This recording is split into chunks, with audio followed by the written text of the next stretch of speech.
شان والی چیز ہے۔ علماء کرام لکھتے ہیں اگر دنیا داروں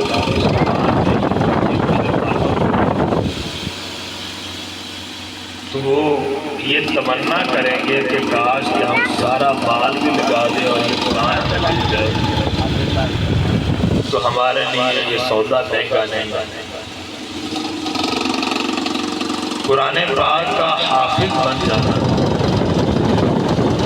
پھر اس قرآن کو ترتیب کے ساتھ یاد کرنا اور ترتیب کے ساتھ اس کو پڑھنا اور سینے میں محفوظ کرنا، یہ قرآن کا خود معجزہ ہے۔ اور قرآن خود میرے نبی کا زندہ معجزہ ہے۔ پہلے انبیاء علیہ السلام کو اللہ تعالیٰ نے معجزات عطا کیے۔ حضرت عیسیٰ علیہ السلام کو معجزہ دیا کہ وہ مردے کو زندہ کر رہے ہیں، معجزہ دیا کہ وہ مٹی کا پرندہ بنا کر اڑا دیتے تھے، معجزہ دیا کہ وہ بیمار کے ہاتھ پھیرتے وہ ٹھیک ہو جاتا تھا۔ اللہ تعالیٰ نے معجزہ دیا کہ وہ نبینے کی آنکھوں پر ہاتھ پھیرتے بِإِذْنِ اللہ، اللہ کا نام لے کر اس کو آنکھیں مل جاتی تھیں۔ لیکن وہ معجزات عیسیٰ علیہ السلام کے تھے اتنی دیر تھے جب تک عیسیٰ علیہ السلام دنیا میں نہیں۔ جب عیسیٰ علیہ السلام دنیا سے تشریف لے گئے، آسمان پر اٹھا لیا گیا تو وہ معجزات کے ساتھ چلے گئے۔ آج کسی کے پاس وہ معجزہ نہیں ہے۔ حضرت موسیٰ علیہ السلام کو اللہ نے معجزہ دیا کہ ان کی لاٹھی سانپ بن جاتی تھی اور سانپ کو ہاتھ لگاتے وہ لاٹھی بن جاتا تھا۔ ہاتھ کو بغل میں ڈال دے تو وہ سورج کی طرح چمکنے لگ جاتا تھا۔ لیکن یہ معجزات اتنی دیر تک رہے جب تک موسیٰ علیہ السلام زمین پر تھے۔ جب وہ دنیا سے تشریف لے گئے تو ان کے معجزات بھی ساتھ چلے گئے۔ لیکن ہمارے نبی کا معجزہ قرآن ایک ایسا معجزہ ہے کہ 1400 سال، بلکہ ہمارے نبی کو دنیا سے تشریف لے جائے ہوئے آج 1447 سال چل رہی ہے، کہ 10 سال نکال دیں 1437 سال ہو گئے ہمارے نبی کو دنیا سے غائب ہوئے۔ اور قرآن ہمارے نبی کا اتنا بڑا معجزہ ہے کہ جس طرح الحمدللہ سے لے کر من الجنۃ والناس تک میرے نبی کو جبریل علیہ السلام نے سنایا اور میرے نبی نے جبریل کو سنایا، اور پھر میرے نبی نے صحابہ کو یاد کروایا اور صحابہ نے تابعین کو یاد کروایا اور تابعین نے تبع تابعین کو یاد کروایا اور تبع تابعین نے اپنے شاگردوں کو یاد کروایا، تسلسل تواتر کے ساتھ زبر زیر پیش شد مد جد غنہ، کسی چیز کے اندر کسی سبھی کے اندر کوئی کمی نہیں آئی، ایک ذرہ ایک انچ۔ دنیا والوں نے بڑا کہا کہ ہم قرآن کو بدل دیں گے، لیکن نہ بدل سکتے، یہ نبی کا زندہ معجزہ ہے۔ لیکن میں آپ کو یہ ضرور بتا رہا ہوں کہ یہ ملتا بڑے مقدر والوں بہت مقدر والوں، اس کے باپ کی کوئی نیکی ہے، اس کے دادے کی کوئی نیکی ہے، اس کی ماں کی کوئی نیکی اللہ کے خزانے میں جمع ہوتی ہے، کوئی چاچے کی کوئی تائے کی، کسی کی فکر پر اگر دے دے تو رب محمد کی قسم اس سے بڑی کوئی بھی طاقت نہیں انسان کے پاس جتنی قرآن والی طاقت اس کے پاس ہے۔ اللہ دے دے۔ اللہ فرماتا ہے لو انزلنا هذا القرآن على جبل لرأيته خاشعا متصدعا من خشية الله. اگر ہم یہ قرآن پہاڑوں پر اتار دیں، پہاڑ کتنی مضبوط مخلوق ہے، تو یہ پہاڑ قرآن اٹھا نہیں سکتے. اگر پھر بھی ہم اتار دیں تو قرآن اترتے ہی سارے پہاڑ ریت آٹے کی طرح ریزہ نہیں اٹھا سکتے. فَأَبَيْنَ أَن يَحْمِلْنَهَا إِنَّا عَرَضْنَا الْأَمَانَةَ عَلَى السَّمَاوَاتِ وَالْأَرْضِ وَالْجِبَالِ. ہم نے آسمانوں کو اپنی امانت دینا چاہا، انکار کر دیا، ہم نے اٹھا سکتا. زمین کو دینا چاہا، زمین نے انکار کر دیا. پہاڑوں کو دینا چاہا، پہاڑوں نے انکار کیا. فَأَبَيْنَ أَن يَحْمِلْنَهَا، نہ اٹھا سکتا. وَحَمَلَهَا الْإِنسَانُ، انسان نے اٹھا دیا. کتنی بڑی دولت. اور پھر قرآن جبریل علیہ السلام لے کر آتے، ہمارے نبی کو سناتے، اور جتنا سال کے اندر مکمل ہوا وہ پورا رمضان شریف کے اندر ہمارے نبی کو سناتے، اس کو دور بولتے. جبریل ہمارے نبی کو سناتے اور ہمارے نبی جبریل علیہ السلام کو سناتے. اور اللہ فرماتا ہے پہلی کتابوں میں اور قرآن میں فرق سمجھیے. پہلی کتابوں اور قرآن میں فرق سمجھیے. تورات حضرت موسیٰ علیہ السلام پر اتری، زبور حضرت داؤد علیہ السلام پر اتری، انجیل حضرت عیسیٰ علیہ السلام پر اتری. ان ساری کتابوں کو اللہ نے رمضان شریف میں اتارا. لیکن عیسیٰ علیہ السلام کو کہا اللہ نے آپ عبادت خانے میں بیٹھو 40 دن بیٹھو. جب وہ بیٹھ گئے تو جبریل علیہ السلام کو کہا یہ کتاب لکھی ہوئی ہے، یہ جبریل عیسیٰ علیہ السلام کو یہ تختیہ دے دو کہ اپنی امت کو جا کر سمجھائیں. انجیل کا معنی بشارتیں، اس کے اندر بشارتیں، آخری نبی کے بارے میں بشارتیں ہیں، آخری امت کے بارے میں بشارتیں ہیں، جو ایمان لائے ان کے بارے میں بشارتیں. موسیٰ علیہ السلام کو اللہ نے تورات دی، کوہ طور پر بٹھایا 40 دن، اور جبریل علیہ السلام سے کہا یہ تورات لے جاؤ اور موسیٰ علیہ السلام کو دے دو. ان تورات کا معنی قانون، قوانین ہے، اس کے اندر ضوابط. زبور داؤد علیہ السلام کو بھی ایک ہی مرتبہ. لیکن قرآن کے بارے میں اللہ فرماتا ہے یہ لوگ کہتے ہیں ایک ہی دفعہ اپنا قرآن پورے ہی اتارا گیا، جیسا کہ تورات زبور انجیل ایک دفعہ ساری آئی، اور یہ 22 سال 6 مہینے 14 دن تک مکمل ہوا. لِنُثَبِّتَ بِهِ فُؤَادَكَ وَرَتَّلْنَاهُ تَرْتِيلًا. اس لیے تھوڑا اتارتے ہیں تاکہ آپ کے قلب اطہر پر مضبوط پک جائے. باقی کوئی کتاب کسی نبی کے کسی امتی کو یاد نہیں. تورات کے ماننے والے ہیں، زبور کے ماننے والے بھی ہیں، انجیل کے ماننے والے بھی ہیں، لیکن یاد کسی کو بھی نہیں. قرآن اللہ فرماتا ہے ہم نے تھوڑا اتارا لِنُثَبِّتَ بِهِ فُؤَادَكَ، تاکہ آپ کے دل پر ہم اس کو جما دیں، یاد کروا دیں.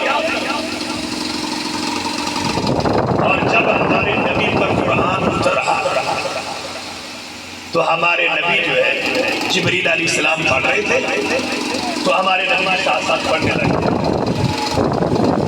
جبریل علیہ السلام سے اللہ نے فرمایا کہ میرے محبوب سے پوچھو کہ آپ سنتے نہیں ہو پڑھتے ہو سارا. تو قرآن کی اداب ہے سمجھو کہ جب قرآن یاد کرنا ہے تو پہلے سننا ہے. تو ہمارے نبی نے کہا ہے جبریل میں اس لیے پڑھتا ہوں تاکہ مجھے بھول نہ جائے اور میں امت تک آپ سے سن کر جلدی یاد کر لوں، رٹا لگا لوں اور پھر امت کو پہنچا دوں. جبریل علیہ السلام نے اللہ سے جا کر کہہ دیا تیرا محبوب یہ کہتا ہے محب اور محبوب کا معاملہ ہے، میں تو درمیان میں واسطہ ہوں، پیغام لانے والا قاصد۔ اللہ نے فرمایا واپس جاؤ اور جا کر کہو لا تحرک به لسانک لتعجل آپ اپنی زبان کو حرکت نہ دیں، جب قرآن پڑھا جائے صرف سنو، فَإِذَا قُرِئَ الْقُرْآنُ جب قرآن پڑھا جائے فَاسْتَمِعُوا لَهُ کان لگا سنو۔ عربی گرامر ہے، ایک لفظ ہوتا ہے اسمعوا، ایک ہوتا ہے استمعوا۔ بابوں کے اندر فرق ہے، ایک سامعہ یسمعوا سے استعمال ہوتا ہے، ایک استعمال سے استعمال ہوتا ہے۔ تو اللہ یہاں یہ نہیں کہہ سکتا کہ اسمعوا کا معنی ہے کہ آپ سنو اور اپنا کام بھی کرو، لیکن اللہ نے فرمایا فاستمعوا له، سب کچھ چھوڑ چھاڑ کر ساری توجہ ہٹا کے صرف میرے قرآن وَأَنصِتُوا خاموش رہو۔ کیوں؟ لَعَلَّكُمْ تُرْحَمُونَ قرآن پڑھا جا رہا ہے، رحم کیا ہے۔ اب یہاں ایک مسئلہ بھی سمجھو، مفتیان کرام کہتے ہیں کہ جب قرآن کی تلاوت آپ نے کرنی ہے یا قرآن کی تلاوت آپ نے دکان میں لگانی ہے تو اس کے لیے آپ کو ضروری ہے تھوڑی دیر لگائیں۔ اگر وہ اپنی گپ شپ کر رہے ہیں تو پھر قرآن نہ پڑھو یا ان کو تلاوت کی طرف متوجہ کر لو۔ اس لیے سپیکر کو چیک کرنے کے لیے تلاوت کرنا چاہیے۔ آپ شعر پڑھ سکتے ہو، کوئی اور چیز پڑھ سکتے ہو، قرآن چیزوں کو چیک کرنے کے لیے نہیں، قرآن جو ہے چیزوں کو چیک کرنے کے لیے نہیں۔ اب اللہ فرما رہا ہے لا تحرک به لسانک لتعجل به، جو ڈر ہے ان علینا جمعہ وقرآن، اس قرآن کو آپ کے سینے پر جمع کرنا ہمارا ہے، ذمہ داری کے لیے میرے ذمہ ان علینا جمعہ وقرآن فاذا قرأناه فاتبع قرآنه ثم ان علینا بیانہ۔ جب قرآن پڑھا جائے آپ سنو، سینے میں جمع کرنا میرے ذمہ، آپ کی زبان پر چلانا میرے ذمہ، اور آگے دنیا میں بیان کروانا میرے ذمہ۔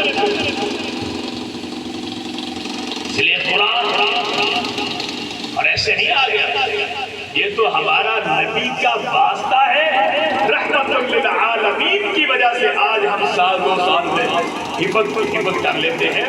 یہ تو میرے نبی کی وجہ سے ہے کہ میرے نبی نے قرآن کو اٹھایا امت تک پہنچایا، نہیں تو 22 سال 6 مہینے 14 دن کے اندر پورا قرآن آ رہا ہے۔ آج ایک بچہ حافظ قرآن بن جاتا ہے سال کے اندر، 2 سال کے اندر۔ امام محمد رحمت اللہ علیہ، امام ابو حنیفہ کے مایا ناز مضبوط شاگرد، حمص کے گورنر حسن شیبانی اس کے بیٹے تھے، ایک گورنر کے بیٹے، چھوٹی عمر، باپ گورنر کا، علم پڑھنے کا شوق پیدا ہوا، بھیج دیا حسن امام ابو حنیفہ رحمۃ اللہ علیہ کے پاس کہ جاؤ ان کو فقہ کا علم سکھاؤ، مسائل کا علم۔ فقہ کا مطلب ہوتا ہے مسائل کا علم، کہ غسل کیسے کرنا ہے، اس کی دلیل کیا ہے، وضو کے فرض کتنے ہیں، اس کی دلیل کیا ہے، قرآن سے کیا ہے، سنت نبوی سے کیا ہے، صحابہ کے عمل سے کیا ہے، اجماع امت سے کیا ہے، قیاس سے کیا ہے، اس کو فقہ کہتے ہیں۔ حسن شیبانی کے بیٹے امام محمد جب آئے تو بیٹھے تو امام صاحب نے فرمایا اس کی عمر چھوٹی ہے، اس نے قرآن پاک حفظ کیا؟ کہا جی نہیں۔ کہا پھر اس کو لے جاؤ قرآن پڑھے، کیونکہ جب میں کل کو بتاؤں گا کہ قرآن کے اندر نماز کے فرض اس آیت میں ہے، وضو کے فرض اس آیت میں ہے، جس کو تو قرآن یاد نہیں، تو اس کو دلیل کیسے پتہ چلے؟ وہ لے گئے اور 6 دن مکمل ہوئے، 7ویں دن اس بچے کو لے کر پھر آ گئے۔ باتیں بڑی دھیان سے سننے والی، اس بچے کو لے کر آئے تو امام صاحب کے پاس بڑے بڑے علماء بیٹھے تھے، تو وہ امام صاحب نے سمجھا کہ شاید پھر یہ داخلے کے لیے آئے ہیں، تو امام صاحب تھوڑا سا غصے سے کہنے لگے کہ میں نے تمہیں پہلے بھی کہا تھا کہ اس کو حافظ بناؤ اور اب بھی کہتا ہوں پھر اس کو نہیں آیا۔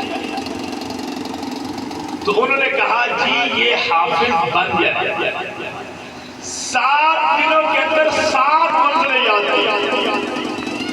فجر کا وقت تھا، امام صاحب نے کہا سورۃ بقرہ سناؤ، اگر آپ انہوں نے سورۃ بقرہ سنا دیا، آگے چلتے جاؤ چلتے جاؤ چلتے جاؤ یہاں تک کہ ظہر کی اذان کا وقت ہو گیا اور پورا قرآن سنا کر فارغ ہو گیا۔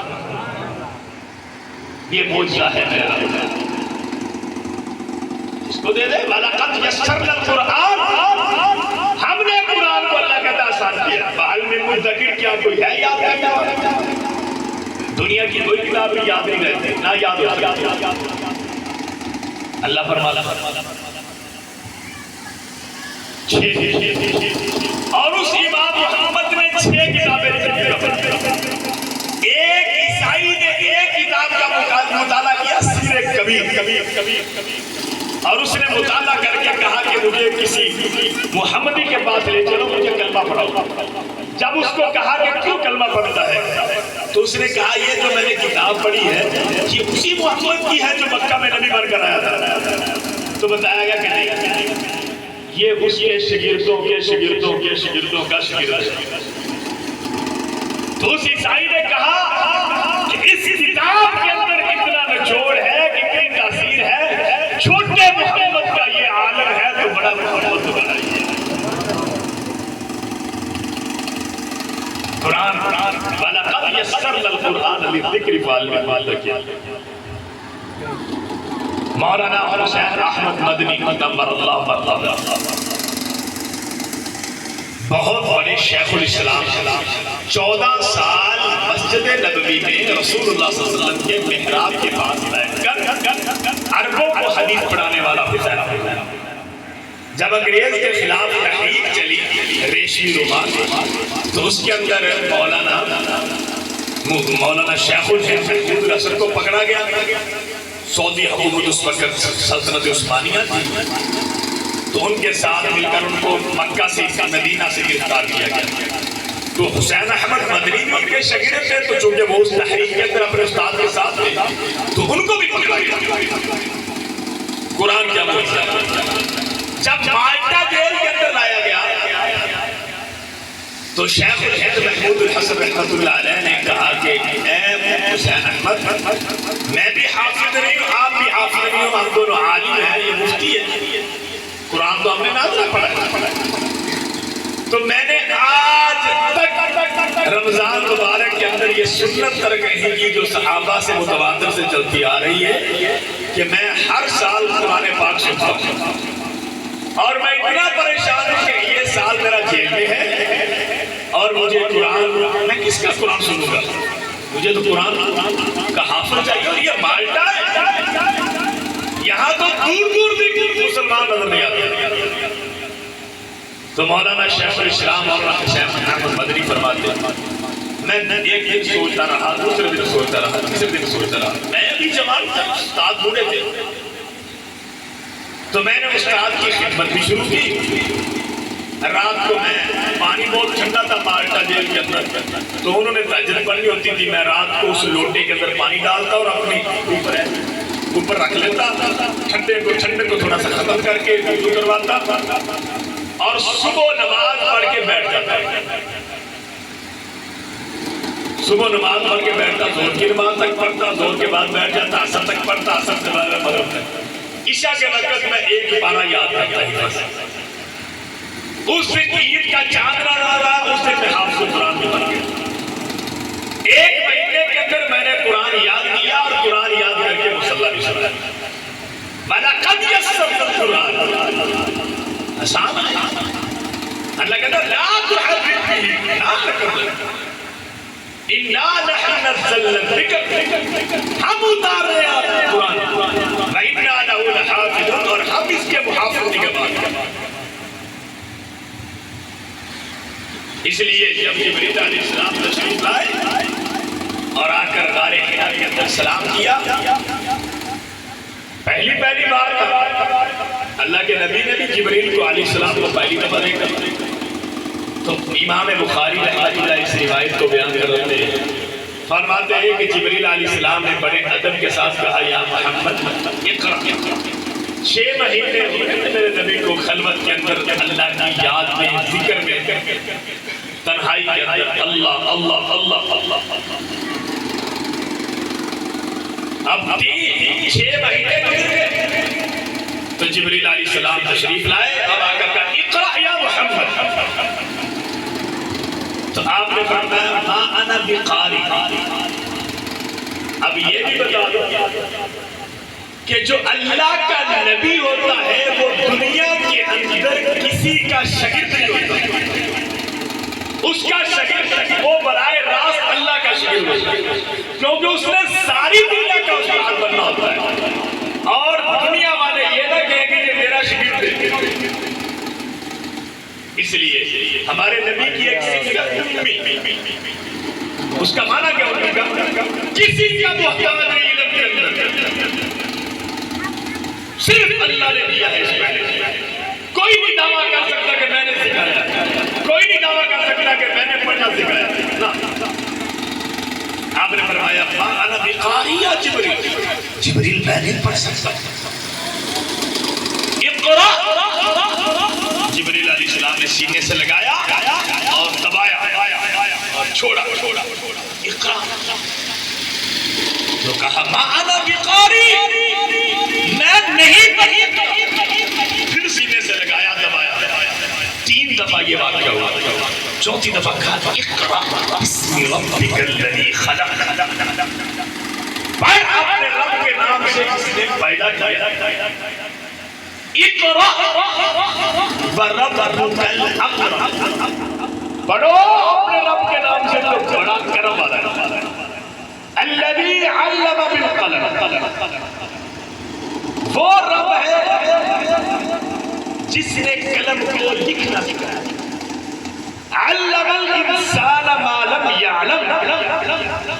انسان کو اس چیز کا علم دیا جس کو انسان نہیں جانتا. اور انسانیت میں سے سب سے بڑے انسان جس پر قرآن اترا ہے. اب یہ 5 آیتیں. اقرأ بسم ربک الذی خلق خلق الانسان من علق. اقرأ وربک الاکرم الذی علم بالقلم علم الانسان ما لم يعلم. ان 5 آیتوں کو ہمارے نبی 3 سال تک یاد کیا اور 3 سال چھوڑ دیا.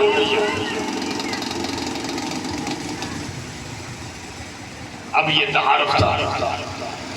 آپ آئے اور آ کر کہا خدیجہ مجھے ڈر بہت لگ رہا ہے. آج میں نے ایک عجیب کلام سنا ہے، عجیب نموز دیکھا ہے. دل کرتا ہے کہیں سمندر میں کود جاؤں، دل کرتا ہے پہاڑ سے چھلانگ لگا دوں. ہوا کیا؟ اما خدیجہ کی عمر اس وقت کتنے سال تھی؟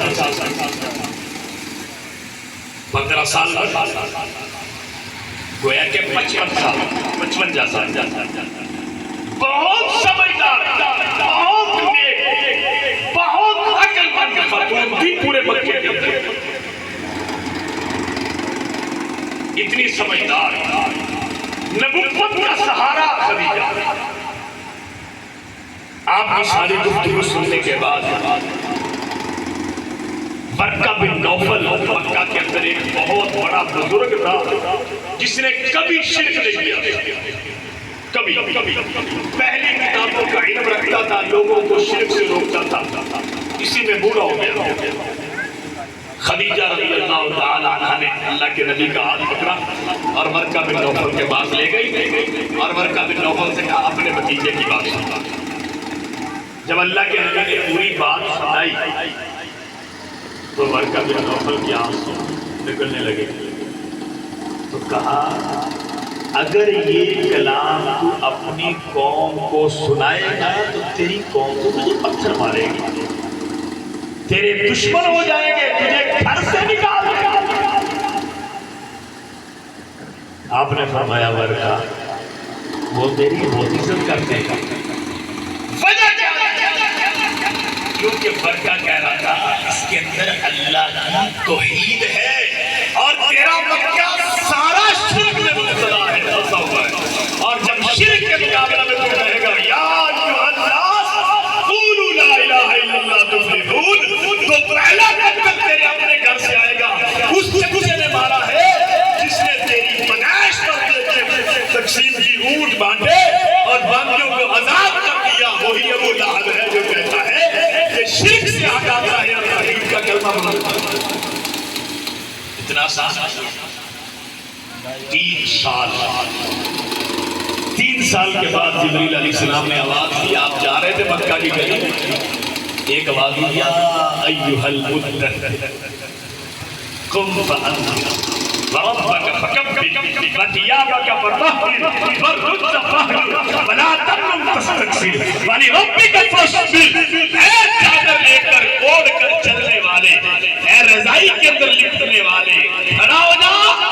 سنا رب کا قرآن، سنا رب کا بیان، سنا رب کی توحید، کر اعلان اپنی رسالت کا، کر اعلان اپنی نبوت کا، کر اعلان ختم نبوت کا، اور بتا دے زمین کو بنانے والا، آسمان کو چلانے والا، عرش و فرش کا مالک صرف اللہ ہے.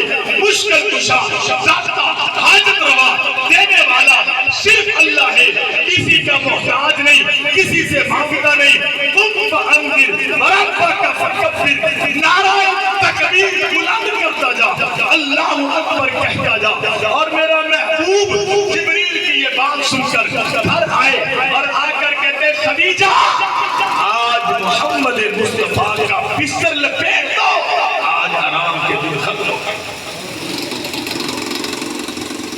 آج میرے آرام کے دن ختم ہو. اس لیے آج تک ہماری قرآن سے دور ہے، قرآن سے دور ہے جہالت کی پکڑ. کس سے صحابیوں پر گزارا کرتے ہیں، کس سے سنتے ہیں، کس سے بنائے ہوئے ہیں، کہانیاں بنائی ہوئی ہیں. آپ نے کبھی وہ قرآن نہیں سنا کہ جس قرآن کو دیکھ کر عمر بن خطاب گھر سے تلوار لے کر نکلتا ہے کہ آج محمد مصطفیٰ کو شہید کر دوں گا، آج سرطن سے جدا کر دوں گا، آج توحید کا نعرہ بند کر دوں گا، آج رسالت کو ختم کر دوں گا. وہ عمر بن خطاب جس کے بارے میں مکہ والے کہتے تھے یہ کبھی مسلمان نہیں ہوگا، جب اس نے قرآن سنا طٰہٰ مَا أَنزَلْنَا عَلَيْكَ الْقُرْآنَ لِتَشْقَىٰ إِلَّا تَذْكِرَةً لِمَن يَخْشَىٰ تَنزِيلًا مِمَّنْ خَلَقَ الْأَرْضَ وَالسَّمَاوَاتِ الْعُلَىٰ. اس عمر کی زبان سے نکلا رب محمد کی قسم، اس رب کی قسم جس نے یہ قرآن اتارا ہے، خدا کی قسم یہ قرآن کبھی جھوٹا نہیں ہو سکتا، یہ وہ نبی بھی کبھی جھوٹا نہیں ہو سکتا جس پر یہ قرآن اس سے کہانیوں پر گزارے ہیں، قوالیوں پر گزارے ہیں. قوالیاں سنو، قوالیوں سے سننے سے کمال پیدا ہوتے ہیں، قرآن سننے سے قاری قرآن پیدا ہوتے ہیں.